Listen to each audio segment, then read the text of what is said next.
Alors, je vais partager avec vous dans cette vidéo un concept qui va vous permettre de créer des mini-parcours en blended learning avec un impact fort sur la montée en compétences.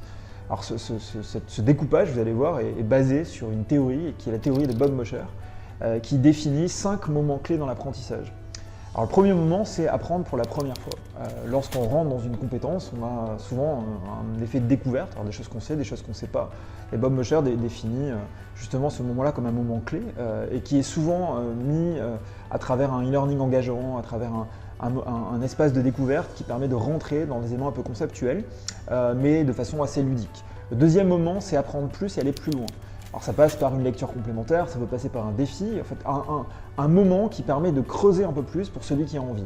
Le troisième moment, c'est d'appliquer ce qui a été appris. Assez rapidement, il y a un enjeu fort à utiliser ce qu'on vient d'apprendre pour ne pas le perdre et avoir un feedback pour se situer dans sa montée en compétences.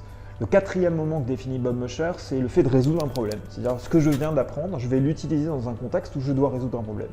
Donc à vous de trouver la meilleure façon de l'amener. Ça peut être en présentiel, ça peut être en défi, pour que la personne utilise sa compétence et puisse résoudre son problème. Et enfin, le dernier moment, c'est d'inventer, de réagir face à des changements, face à des imprévus, pour pouvoir utiliser sa compétence dans un contexte qui est un contexte moins connu, pour voir si durablement on l'a intégré.